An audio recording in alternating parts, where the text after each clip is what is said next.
Ground state energy of hydrogen atom is, ground state energy मतलब E1 दिया हुआ है, ठीक है जी। ग्राउंड स्टेट या आपका फर्स्ट ऑर्बिट एक ही बात होती है, याद रखना जी। ग्राउंड स्टेट या फर्स्ट ऑर्बिट एक ही बात होती है। Ground state energy -13.6 electron volt, ठीक है जी। -13.6 इलेक्ट्रॉन वोल्ट है। What is the kinetic energy of an electron in the second excited state? What is the kinetic energy of electron in the second excited state? अब इसमें ना पहले आप क्या करेंगे, E2 निकाल लें। जनरल फार्मूला क्या होता है एनर्जी का? En का -13.6 Z² bye m square electron. याद है जी ये फार्मूला? सबको याद होना चाहिए भाई, ठीक है जी। आज न्यूक्लियर भी रिवाइज कराऊंगा मैं, थ्योरी सारी लगभग करा दूंगा, ठीक है जी। ये एटम्स भाई, जेड अगर 1 है हाइड्रोजन के लिए और n फर्स्ट ऑर्बिट या ग्राउंड स्टेट, तो E1 क्या हो जाएगा? -13.6 बाय n² 1 है तो ये 13.6 इलेक्ट्रॉन वोल्ट हो जाएगा। ये गिवन है क्वेश्चन। अब उसमें सेकंड ऑर्बिट के लिए n2 डालूंगा, n2 डालूंगा तो क्या आ जाएगा? वैसे याद होनी चाहिए जी आपको value, divided by 4, -3.4 electron volt. n3 डालूंगा तो क्या आ जाएगा? -1.51, 9 से डिवाइड हो जाएगा, -1.51 इलेक्ट्रॉन वोल्ट। E4 डालूंगा, n4 डालूंगा तो क्या हो जाएगा? 0.85, -0.85 इलेक्ट्रॉन वोल्ट, ठीक है जी। सेमीकंडक्टर का थ्योरी का टेस्ट भी दिया इस ग्रुप ने भाई। भाई सीरियस हो जाओ, नहीं तो डंडे अब सबके पड़ेंगे। आपको मैं बता दिया, बहुत पानी सिर के ऊपर से जा रहा है। हाँ हाँ जी, N1 N2 N3 N4 ये आ गया।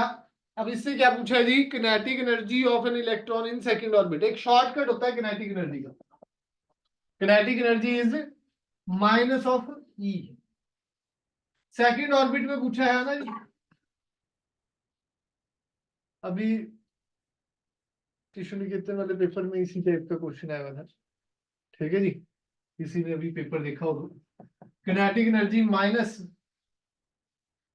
E2 हो जाएगा। सेकंड ऑर्बिट में बात कर रहे हैं तो -E2 का मतलब -3.4 इलेक्ट्रॉन। दूसरा क्या पूछा है जी? Potential energy of electron in third excited state. Potential energy, ये मेरे से गलती होगी, उसने सेकंड ऑर्बिट नहीं बोला, सेकंड एक्साइटेड स्टेट बोला हुआ है।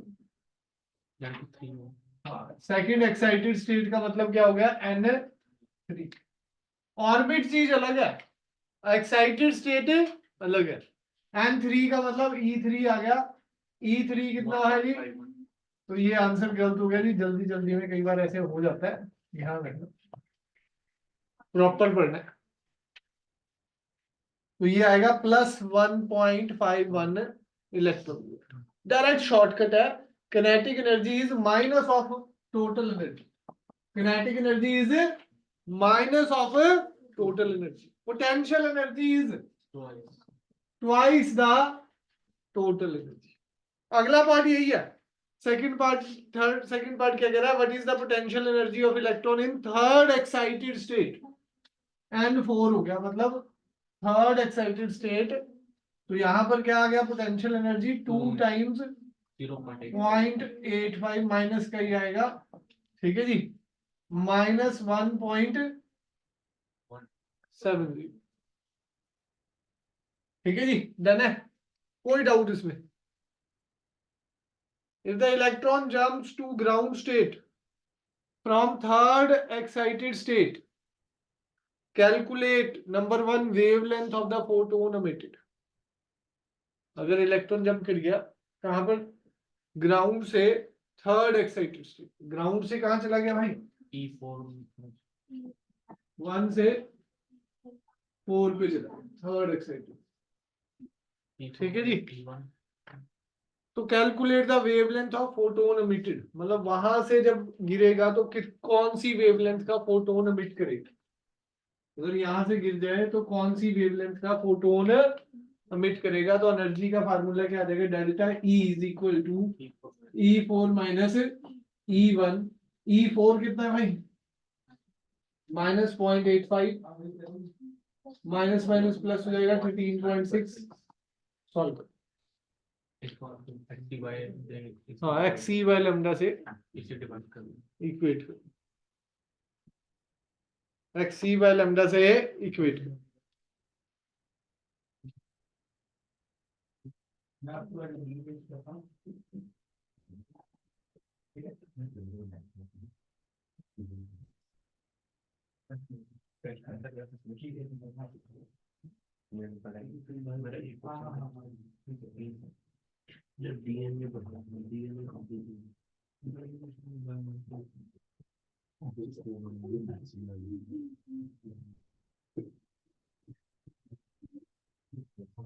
कितना है आंसर भाई,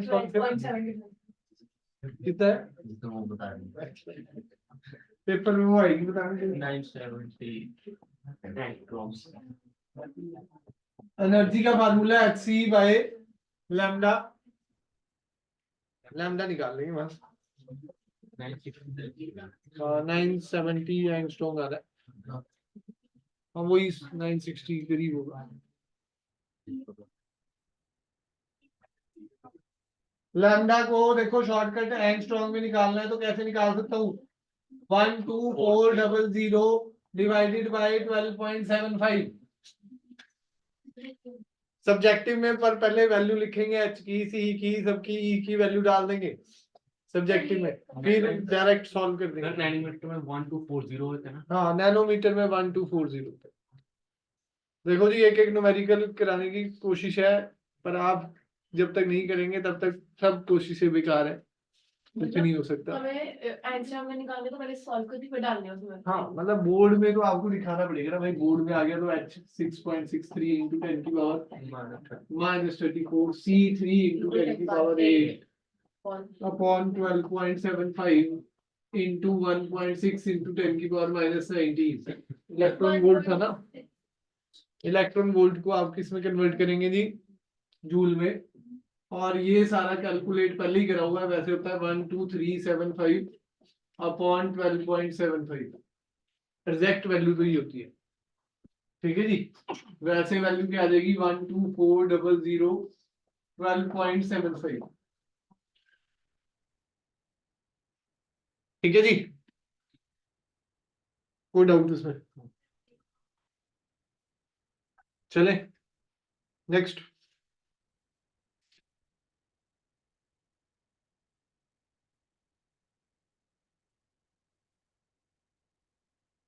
twenty one, energy level diagram of an element is given by, ये दे रखा है जी एनर्जी लेवल डायग्राम। ऐसे क्वेश्चन भी आ जाते हैं भाई, ध्यान रखने हैं। Identify by doing necessary calculation which transition correspond to emission of spectral line of wavelength 102.7 nanometer, 102.7 nanometre. पहले लैम्डा दिया हुआ एनर्जी निकाल लो, फिर आपको ये चारों याद होनी चाहिए। वैसे तो डिफरेंस, वैसे देखो उसने गिवन कर रखा है, क्वेश्चन करके दिखाता हूँ जी मैं। अगर नैनोमीटर से एंगस्ट्रॉम को जानना तो क्या करेंगे।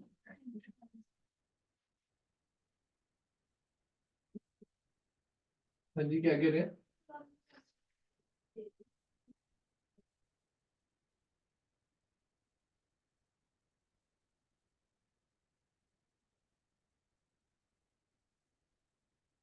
देखो जी पहले नीचे है -13.6 इलेक्ट्रॉन वोल्ट, फिर अगला में क्या दे रखा है -3.4 इलेक्ट्रॉन वोल्ट, फिर दे रखा है -1.5 इलेक्ट्रॉन वोल्ट, फिर -0.85 इलेक्ट्रॉन वोल्ट।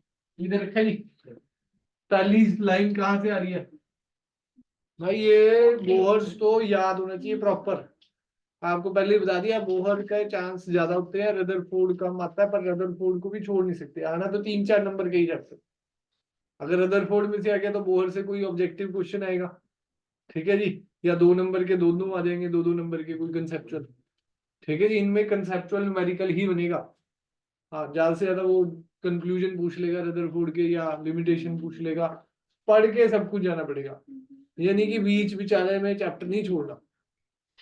कोई भी चैप्टर अगर आप कर रहे हैं और आपने 1-2 टॉपिक उसके छोड़ दिए और वही पेपर में आ गए, तो वो तो पेपर चैप्टर ही नहीं पूरा हुआ भाई। A B C D, done है जी। अब देखो जी, हमें क्या दे रखा है जी, मीट करेगा लैम्डा, कौन सी सीरीज लैम्डा मीट कर रहा है, इतनी वेवलेंथ मीट हो रही है, तो पहले एनर्जी निकाल लूं, नैनोमीटर में, तो क्या कर सकता हूँ, 1240,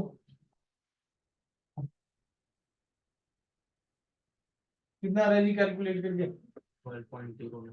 12.1 आ रहा है लगभग, इन दोनों को माइनस करूं तो क्या आएगा, डी वाले में क्या आ रहा है, डेल्टा ई कह लो या एनर्जी कह लो, E3 E1, E3 minus E1, -1.5 -13.6, minus minus plus हो गया 12.1 इलेक्ट्रॉन वोल्ट। तो दोनों में सेम एनर्जी आ रही है। तो उसने पूछा था identify by doing necessary calculation which transition correspond to emission of spectral line of wavelength 102 nanometre. तो आंसर क्या आ गया, डी। आंसर क्या आ गया जी, बेसिकली सबसे पहले क्या निकालना है, E3 वाली माइनस क्यों की, वो E4 तो देखो जो मर्जी माइनस कर लो, सेम आना चाहिए ना। वो तो मैंने तो देख लिया, कैलकुलेशन यहाँ से सेम आ रही है इसकी। आपको तो फिर अगर नहीं आता तो भाई सारे चेक करने पड़ेंगे कि इसमें ये आ रही है, ये तो नजर आ ही रही है 12 पॉइंट कुछ तो आ नहीं सकती, इसमें भी 12 पॉइंट कुछ तो नहीं आ सकती, इसमें भी 12 पॉइंट कुछ नहीं आ सकती, वो तो सिंपल एक ही बची, माइनस सारी करके देखनी पड़ेगी ना। ए में कितनी आएंगी एनर्जी, ए के लिए एनर्जी निकालो तो -0.85 प्लस 1.5, तो बहुत छोटा है। फिर बी के लिए देखूं तो उसमें भी क्या आएगा, -0.85 प्लस 3.4, ये भी 12 नहीं बन रहा, ठीक है जी। सी में भी नहीं बन रहा, ठीक है जी। वो तो आपको कुछ भी आ सकता है, कई बार क्या पता ये ना वो आंसर, मतलब यहाँ एनर्जी स्मॉल आ जाए, ये आना चाहिए। हाँ, मतलब जो आपने एनर्जी कैलकुलेट कर ली, वो कौन सी लाइन में एनर्जी उतनी निकल रही है वो आपको कैलकुलेट कर, उसका फार्मूला बता देते हैं। डेल्टा ई का फार्मूला क्या होता है, E4 माइनस E1। ये चौथा पोस्टुलेट होता है इसका, बोहर्स का, वो बताता है जी कि अगर हायर स्टेट से आप लोअर स्टेट जा रहे हैं तो एनर्जी क्या होगी भाई, अमिट, लोअर से हायर जा रहे हैं तो एनर्जी क्या होगी, अब्जॉर्ब, ठीक है जी, समझ आया। नेक्स्ट करो 22, ये बड़े ही इंपॉर्टेंट क्वेश्चन है भाई, ये जैसे ड्यूल नेचर के वो 40 क्वेश्चन थे ना भाई, वैसे इसमें ये सेकंड एक्सरसाइज है बोहर वाली। 90% चांस है उन 40 में से ड्यूल नेचर का क्वेश्चन आ जाएगा, और 90% ही चांस है इन, इसमें भी ये 30 क्वेश्चन है लगभग। अगर आपने ये 30 क्वेश्चन ढंग से करे हुए हैं तो आपको कॉन्सेप्ट पे पूरी पूरी पकड़ होगी। 2-2 3-3 बार करो, नहीं समझ आ रहा फिर ले आओ भाई, क्या हो गया, समझाते हैं, ठीक है जी। पर करने तो भाई 2-2 3-3 4-4 बार, जब तक आपसे नहीं निकल रहा तब तक आपको करना पड़ेगा। 22 हो गया।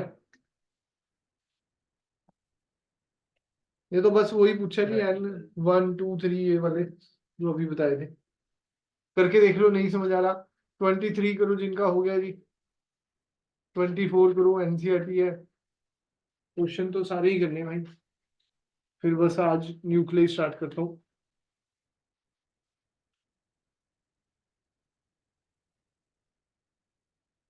कल सुबह भी क्लास है, तो मैं देखता हूँ ऑनलाइन कर दूंगा इसको सुबह वाली को। और उस टाइम ना बस आते ही लेट है हम, फिर सारा तामझाम लगाने के चक्कर में 15 मिनट और लग जाएंगे, क्योंकि सबसे पहली क्लास में लैपटॉप थोड़ा स्लो होता है। मतलब जब भी सुबह ऑन करो तो लैपटॉप थोड़ा टाइम लगता है, 10 मिनट ले जाता है। घर से ऑन करके दिया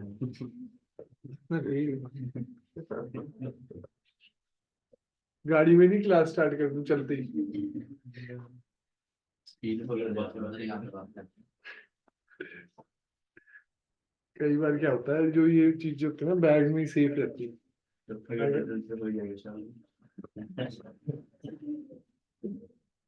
क्योंकि इनके अगर कुछ हिल गया ना, ब्रेक ब्रूक मारी और ये गिरा, तो फिर और आराम से चलाया पहले बंदा लेट हो फिर तो आराम से कहा। तुम्हारी जितनी तेज जो तुम सर चला। इसमें 20 सेकंड में फर्स्ट वाला दे रखा है कि -6.8 वोल्ट नहीं होनी चाहिए हाइड्रोजन की, तो उसमें हमें सिर्फ पहले चार निकाल के दिखा सकते हैं, क्योंकि पहले चार में ही 0 पॉइंट आ रहा है कुछ। हाँ वो लिख ही रहा है जी, किसी में भी एनर्जी इतनी मन नहीं रही, तो ठीक है जी, समझ आ गया ये। देख लो जी, कोई दिक्कत नहीं है, कर लो। 23 में भी ऐसे ही है सारा। सेम ही है ना। हाँ मतलब इस टाइप के क्वेश्चन आपकी पकड़ में होने चाहिए। अब जैसे 34 वाला करो, अलग टाइप का है थोड़ा। 33 ये सारे एनसीईआरटी में हमें 2017, 31 नई वाली बुक में तो और भी होंगे। ठीक है जी, कर लिए ये सारे। हाँ कोई नहीं, अभी तो देखो अगला महीना भी है, अगर आप ढंग से करोगे तो तैयारी बहुत अच्छी हो जाएगी। पर कम से कम आपके ये चैप्टर जल्दी तैयार हो जाए ना, 4 दिन के पीछे पड़े हुए हैं हम इतने दिनों से। वैसे जो हमने डेट शीट बनाई थी उसके अकॉर्डिंग 18 तक हो जाने चाहिए थे ये सारे। रे ऑप्टिक्स की डेरिवेशन है और वेव ऑप्टिक्स की डेरिवेशन है, प्लस ये 4 चैप्टर। मतलब आज से हमारे लगभग शुरू हो जाना था रे ऑप्टिक्स के, न्यूमेरिकल, वेव ऑप्टिक्स के। अगर डेरिवेशन आपने पक्की कर रखी है भाई, थोड़ा डेरिवेशन पक्की कर लो। आनी तो बहुत कम है, पर फिर भी आ गई तो बाई चांस, चांस नहीं ले सकते ना। चलो जी अगला क्वेश्चन देखते हैं। 23 तो हो जाएगा मेरे ख्याल से, कि कोई दिक्कत है इसमें है? कर रहे हैं, लो जी मैं बता देता हूँ। सर इसमें तो हम वही सिंपल 1240 हाँ छोड़ू। नहीं सर हाँ सर कुछ और कह रहा था डेरिवेशन की कह रहा था छोड़ दिया आज करूंगा तेरी सेटिंग। मैं तो बोल रहा हूँ सर बोलने की बात नहीं है, काम नहीं कर रहा भाई तू। देखो सर आज सबके घर फोन हो रहा है। पीटीएम आपकी सैटरडे को 12 बजे है, सुबह वाले बैच की। शाम वालों की 5 बजे है। कब है? आपकी 12 बजे होगी कल हाँ, क्लास नहीं होगी सैटरडे में। बोलना क्या है? फिर मेरा भाई जी अब पेपर आ गए जी, खींचो आप भी घर पे और हम भी यहाँ पर खींचते हैं। बस इतनी सी बात है। बोल हम कह रहे हैं ना ना रिकॉर्ड करके बोलना। आज से रिकॉर्ड करके बोलिए, डियर पेरेंट्स आप भी घर पे बच्चों को खींचते हो और मैं भी यहाँ खींचता हूँ। सर आज की वैल्यू क्या करेंगे? क्या ही कहने दो।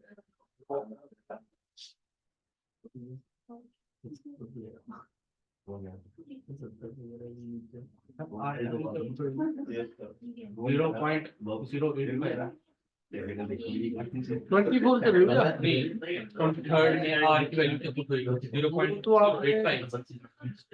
तो आपकी बुक में और हमारी बुक में 24 है वो।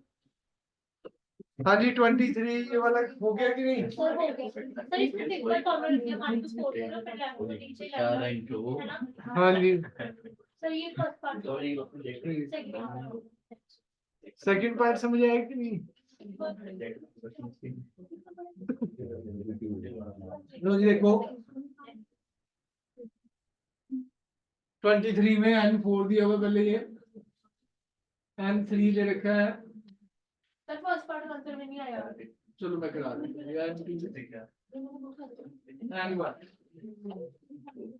Find out the transition which result in emission of, transition दे रखी है एरो, एक वाली ये दे रखी है जी दूसरी एरो इधर है, तीसरी नीचे, ठीक है जी। सेकंड पे ये सारी एरोज बनी हुई है। Find out the transition which result in emission of photon of wavelength, इसी टाइप का। अब वेवलेंथ क्या दे रखे लैम्डा 496 नैनोमीटर। तो एनर्जी निकालूंगा पहले, सबसे पहले hc by lambda 1240 divided by 496 कितना आ रहा है भाई 2.5 इलेक्ट्रॉन वोल्ट। सर इसको तो 12375 से नहीं करेंगे डिवाइड, कहाँ पे उसकी वैल्यू नहीं यहाँ पर। देखो जी मैंने आपको जो बताया हाँ गुरु जी 12375 एग्जैक्ट वैल्यू होती है, पर लैम्डा उसमें केस में एंगस्ट्रॉम में होनी चाहिए। तो 12400 ले लेते हैं ज्यादातर लैम्डा एंगस्ट्रॉम में। नैनोमीटर में क्या लेते हैं 1240 लैम्डा नैनोमीटर, ठीक है जी। अब क्वेश्चन में आपके लैम्डा किस में दे रखा है भाई नैनोमीटर में, तो आपने ये hc बाय लैम्डा लगा के एनर्जी निकाल, ठीक है जी। समझ आई?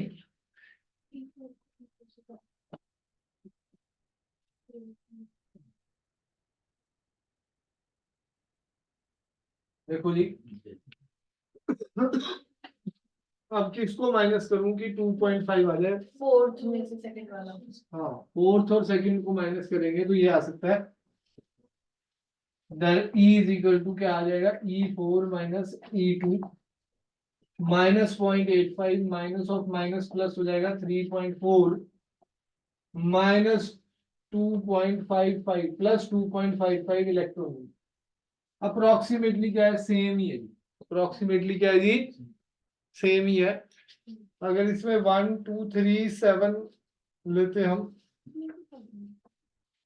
1 2 3 डिवाइडेड बाय 7 डिवाइडेड बाय 496, तो लगभग ये इतना ही आना था,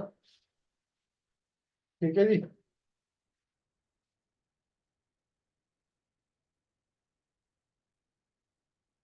तो ये आप बोल सकते हैं कि कौन सी ट्रांजिशन है 4 to 2 4 to 2 सेकंड वाली। विच transition correspond to emission of maximum wavelength. अब जिन्होंने ऑब्जेक्टिव वाली संडे वाली क्लास लगाई थी उसमें ये शॉर्टकट बताया था। अब संडे की क्लास नहीं लगाई तो अब दोबारा समझ लो। हाँ जी संडे को आप तो लेट आए थे दोनों, ये तो एब्सेंट थी, लास्ट में ही कराया था जब तक आप आगे थे वैसे। हाँ जी क्या बताया था योगेंद्र भाई संडे को इस ऐसे क्वेश्चन। हाँ जी प्रतीक जी भी आए हुए थे संडे को। मैक्सिमम वेवलेंथ किस में होगी या मैक्सिमम फ्रीक्वेंसी किस में होगी सर उसमें पहले में जो नीचे से सबसे ऊपर से गिरेगा, हाँ जो सबसे ऊपर से नीचे गिरेगा उसकी फ्रीक्वेंसी सबसे ज्यादा होगी। हाँ जो सबसे ऊपर से सबसे नीचे गिरेगा सबसे ज्यादा फ्रीक्वेंसी इसकी है नंबर 1, उसके बाद इसकी फ्रीक्वेंसी है, उसके बाद इसकी। जो फर्स्ट पे गिरेंगे चाहे पास से भी गिर रहा है ना उसकी फ्रीक्वेंसी इनसे ज्यादा है। जो नंबर 1 पे गिर रहा है जितनी ऊपर से गिरेगा उतनी एनर्जी बढ़ती जाएगी, एनर्जी बढ़ेगी तो फ्रीक्वेंसी बढ़ेगी, क्योंकि माइनस ये -13.6 सब्ट्रैक्ट करोगे तो इसमें कितनी एनर्जी आ रही थी 12.75 थी, इसमें 10.2 होती है, इसमें निकालें तो 12.1 होती है। मुझे तो याद हो गई है कैलकुलेट कर करके, आपको भी याद हो जाएंगी अगर आप प्रैक्टिस करोगे कि हाँ भाई अगर फोर्थ से गिरेगा फर्स्ट पे तो इतनी एनर्जी कमिट होगी, अगर सेकंड से गिरेगा तो मतलब थर्ड से गिरेगा तो 12.1, सेकंड से गिरेगा तो 10.2। अब सबसे ज्यादा एनर्जी किसकी है 12.75। एनर्जी का फार्मूला क्या होता है भाई एच न्यू। अगर एनर्जी ज्यादा है तो फ्रीक्वेंसी भी क्या होगी भाई ज्यादा। अब उसने क्वेश्चन पूछा है मैक्सिमम वेवलेंथ, सबसे कम एनर्जी किसमें आ रही है, अभी कैलकुलेट करा था ये वाले में। इसको माइनस करोगे तो सबसे कम एनर्जी आएगी। सबसे कम एनर्जी का मतलब E is equal to H C by lambda. Energy कम तो वेवलेंथ, तो ये याद रखना है। ये क्वेश्चन ऑब्जेक्टिव के लिए भी बहुत इंपॉर्टेंट है। 3-4 क्वेश्चन तो सिर्फ क्लास वर्क असाइनमेंट में थे, संडे को कराए थे। होमवर्क वाली में भी 3-4 मिल जाएंगे वैसे वैसे। तो कई बार आया हुआ इस टाइप का क्वेश्चन, ये तो ऑब्जेक्टिव का फेवरेट क्वेश्चन है लगभग। समझ आया कि कॉन्सेप्ट? ऑब्जेक्टिव टेस्ट की अभी सिर्फ स्कूल पॉइंट ऑफ व्यू से है। नीट भी है, आंसर 4 करेक्ट है और -1 सारा सिस्टम वही है। आज सेमीकंडक्टर में भी वही है। अभी तक तो हाईएस्ट 78 पेपर चेक करा। ऑब्जेक्टिव टेस्ट कब से रख रहे हो? ऑब्जेक्टिव आपके ये खत्म हो जाए पेपर चैप्टर, फिर आपकी टेस्ट रखूंगा इन चैप्टर से। या तो ऐसे रखो या ना क्लास भी रखना और टेस्ट रखना। हाँ हाँ, क्लास अब वही है, 10-10 घंटे की टेस्ट है। या तो ऐसे अब मैं रखो, छोटे छोटे एक सब्जेक्टिव दिन भी क्लास छोटे रख छोटे। लो, एक दिन टेस्ट क्लास रख लो इकट्ठी। जैसे आज क्लास है नहीं, अब हर रोज ही टेस्ट होगा आधे घंटे का। अब क्या करें, अब टाइम बहुत कम बच गया। अगर कुछ करा होता तो मैं भी फ्री हो जाता। कोविड से पहले क्या बैच हुआ करते थे कि वो कोविड से दोबारा आ गया सर। हाँ हाँ, पर दिसंबर तक वो सिलेबस कर लेते थे सारा, उसके बाद सिर्फ टेस्ट ही हुआ करते थे। अब तो जवाब 4 बार, तो वही नरेंद्र सर वाली बात है कि स्टूडेंट चाहता है कि 5 बार सर ही गा दे गाना, बस वो रिवीजन बस सर ही कर ले और हमारा काम हो जाए। ठीक है जी, मतलब 2-3 बार तो रिवीजन हम कराने की कोशिश कर रहे हैं। दोनों पढ़ने को लेना। नहीं नहीं नहीं, ऐसा छोड़ नहीं सकते ना, रिस्क है इसमें बहुत बड़ा आज की जनरेशन के लिए। इतना भरोसा भी आया नहीं आप पे। टेस्ट में नंबर लाओ कुछ अपने दम पे, फिर पता लगेगा। आजकल तो पता भी नहीं लगता टेस्ट में चीटिंग कैसे हो जाती है। बस ऐसे ही बोर्ड बढ़ जाएगी। क्या आप कॉन्फिडेंस। भी लोग आया करो सर अपनी ड्यूटी वगैरह नहीं। हाँ बस। 10 मिनट की cheating।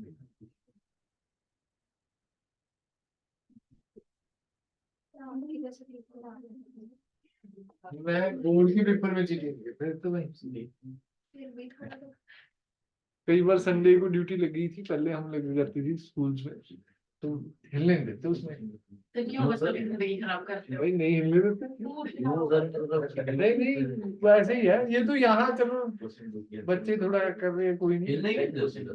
फादर भी नहीं हिलने देते। 23 में मत बना देना सेंटर किसी का। हाँ 23 सेक्टर में। हाँ फादर है, वो बता रही थी अभी फोन बैठी थी एक एक प्लस 1 मॉडल? की। हाँ कि तो भाई हिलने नहीं दिया। कुड़ियों वाला केमिस्ट्री, केमिस्ट्री का पेपर है, कह रहे बस फेल ही हो लगभग। नॉर्मल रहना चाहिए सर। ना बच्चा अगर टैलेंटेड है चीटिंग मारने में फिर बस जो नजर में चढ़ गया फिर तो उसके पास ही खड़े रह जाते हैं बस। एक कमरे में 2-3 ही होते हैं, उनको घेर लो बस, बाकी तो। हाँ जी, अगला 24th एनसीईआरटी है। Using Rydberg formula calculate wavelength of first 4 spectral line of Lyman. ठीक है जी, ये तो बड़ा आसान है। 1/λ is equal to r 1/n1 square minus 1/n2 square. r की वैल्यू आपने वही लेनी है 1.09 इंटू 10 की पावर 7। कैलकुलेशन बहुत ज्यादा है। फर्स्ट 4 लाइन पूछी है। फर्स्ट 4 लाइन का मतलब पहले n1 1 आएगा, n2 2 आएगा, फिर दूसरी लाइन में n1 तो वही रहेगा, n2 3 हो जाएगा, फिर n1 तो 1 ही रहेगा, n2 4 हो जाएगा, फिर n1 1 रहेगा, n2 5 हो जाएगा। कैलकुलेशन अब आपके हाथ में। ठीक है जी, नेक्स्ट भी इसी टाइप का है।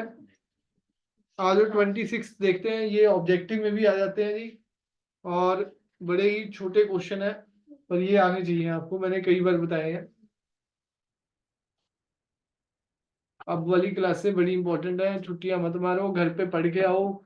जो चैप्टर चल रहा है अगर घर से पढ़ के आओगे तो थोड़ा और ज्यादा समझ आएगा। ठीक है जी। पहले तो थ्योरी थ्योरी कराई है, अब सारा न्यूमेरिकल भी हो रहा है। ठीक है जी,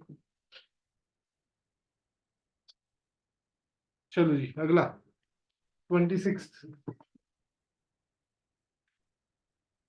हाँ जी, शॉर्टेस्ट पूछा जी।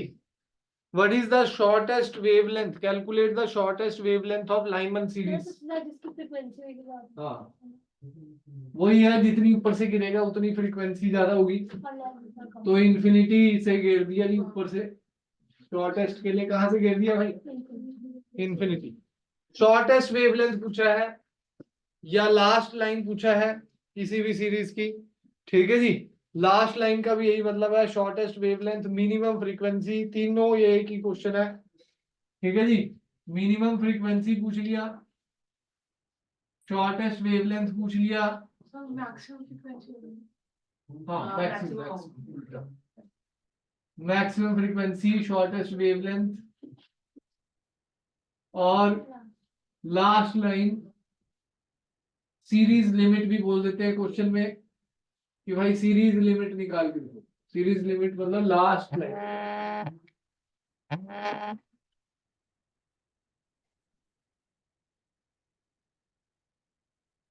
हेलो,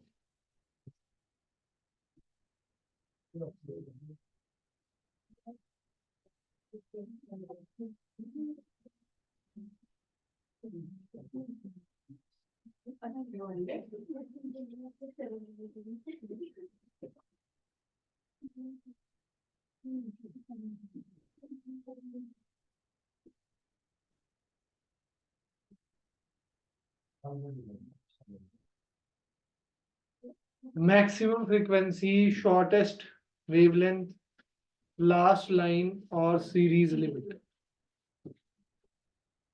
ठीक है जी, हाँ भाई क्या हुआ, पता नहीं। जौन सी सीरीज है उसका n1 अलग होगा, लाइमन के लिए 1 होता है, बाल्बर के लिए 2 होता है, और n2 को क्या लिया जाएगा भाई, इनफिनिटी। अब क्वेश्चन में लाइमन पूछा है, लाइमन के लिए n1 1 हो गया, n2 क्या हो गया भाई, 1/λ is equal to r 1/1 square minus 1/इनफिनिटी का स्क्वायर, ये तो खत्म हो गया। 1/λ इज इक्वल टू r हो गया, r lambda is equal to 1/r। 1/r की भी वैल्यू याद रख लो, 0.912 ले रखिए जी, 0.912 इंटू 10⁻⁻7। 1/r की वैल्यू 0.921। हाँ 0.912 इंटू 10⁻⁻7। अब ये चीजें याद होनी चाहिए, आर की वैल्यू, 1/r की वैल्यू, ताकि आपकी कैलकुलेशन आसान हो जाए। हर एक चीज आप कैलकुलेट करने बैठोगे वहां थोड़ा मुश्किल हो जाएगा। एंगस्ट्रॉम में कन्वर्ट करना है तो 912 10⁻⁻10 हो जाएगा, 912 एंगस्ट्रॉम हो जाएगा। ठीक है जी, ऐसे ही अगला बाल्मर की सीरीज लिमिट पूछिए जी।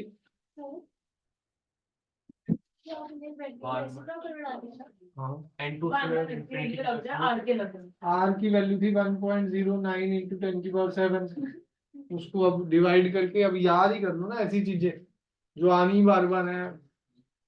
ठीक है जी, कैलकुलेशन को इजी बनाने का तरीका क्या, जो कांस्टेंट्स की वैल्यू है जो बार बार यूज हो रही है उनको लिख लो ना अपनी कॉपी में, साइड में लिख लो, कैलकुलेटर से एक बार कैलकुलेट करके, ताकि बाद में आप उसको याद ही कर लें बस कि हाँ भाई ये आएगा तो ये आ जाएगा बस। ठीक है जी, कई चीजें याद में n2 हो गया। हाँ n1 2 हो जाएगा, बालमन में n1 2 हो जाएगा। इसमें ज्यादातर एंड तक तो नहीं जाते, सिर्फ ऊपर ऊपर के 2-3 लाइन बार बार की पूछते हैं। हाँ ज्यादातर तो आ गया तो आ गया भाई, क्या कर सकते हैं। ठीक है जी, 2016 का एक क्वेश्चन है 29। When is H alpha line of Balmer series? H alpha line का मतलब होता है फर्स्ट लाइन, याद रखना जी, H alpha लिख दिया तो मतलब उसका क्या है भाई, फर्स्ट लाइन।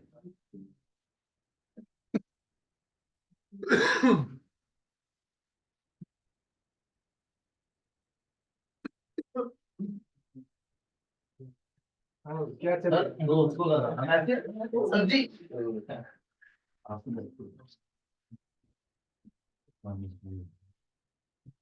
लगी? कितनी ये तो जैकेट पहन रखी है। पढ़ ले भाई तू ये। सर हाँ बता दे, अगले का फार्मूला बता दे। इसका When is H alpha line of Balmer series in the emission spectrum of hydrogen is obtained? H alpha का लाइन का मतलब मैं बता देता हूँ। फर्स्ट लाइन कब होती है बाल्मर सीरीज में? N1 क्या होता सर N1 है?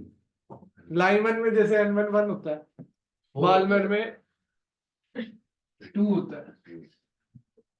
बाल्मर में N1 2 होता है। अगर ये तो था जी इन्फिनिटी कब होगा। अब आता है जी फर्स्ट लाइन के लिए क्या होता है। एच अल्फा जैसे बाल्मर की पूछ ली या फर्स्ट लाइन पूछ ली, उसके लिए क्या शॉर्टकट है, ध्यान से समझो। ध्यान इधर रखो भाई, पढ़ते पढ़ते 1 घंटा यहाँ पर 1.5 घंटा ढंग से पढ़ लोगे तो बात बन जाएगी चैप्टर की, पर बाकी तुम्हारी इच्छा है। एच अल्फा फर्स्ट लाइन, ठीक है जी। फर्स्ट लाइन का मतलब मिनिमम फ्रीक्वेंसी भी बोल सकता है जी।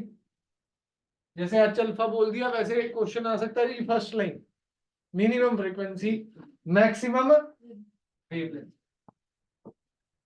ठीक है जी। 1 by lambda is equal to R. N1 अगर n है तो N2 क्या हो जाएगा, n+1। याद रखना जी, शॉर्टकट है। बाल्मर में N1 2 है तो N2 फर्स्ट लाइन के लिए क्या हो जाएगा 3। 2 + 1 3। 2 का स्क्वायर 4 - 3 का स्क्वायर 9।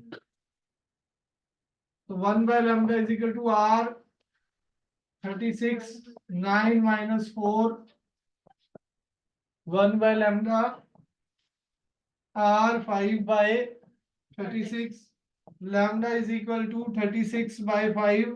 अब ये 1 बाय आर की वैल्यू मेरे को याद हो गई है 9। ये भाई अब हर एक क्वेश्चन में यही होनी है। आर ही आर की टर्म्स में है, आर को ही निकालना। आर को निकालना है। आर की टर्म्स में निकालना है, फ्रीक्वेंसी निकालनी है। लैम्डा निकाल लो पहले। मेरे में आर को निकालो। अच्छा हमारे तो फ्रीक्वेंसी है भाई क्वेश्चन। और इसने निकाला आंसर। ये हो गया हमारा काम। चलो कोई नहीं, ये बहुत पुरानी किताब होगी। Nu is equal to c by lambda. Nu is equal to c by lambda.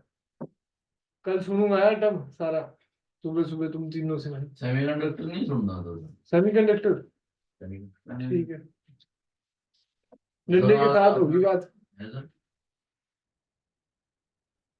डंडे के साथ ही सुना जाएगा।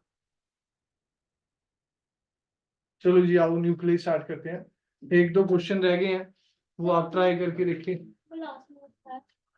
न्यू फ्रीक्वेंसी छुट्टी कब होगी 2 बजे। क्या बात कर रहे हैं अब भाई 2 बजे तक हो जाएगा ना, आगे आगे से बैच है 12 से 2। साढ़े 12 पे जब और क्या कर सकते, जाने वालों को तो कोई रोक नहीं सकता। तो 2 बजे तक पढ़ाओगे अब भाई अब 1:30 तक तो पढ़ो आगे, मतलब तो है जाके फिर आ जाओ।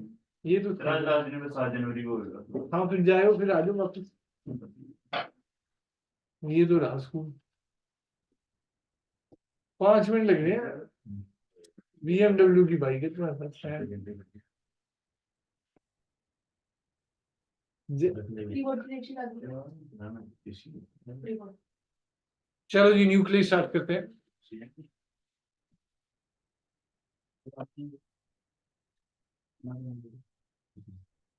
साइड से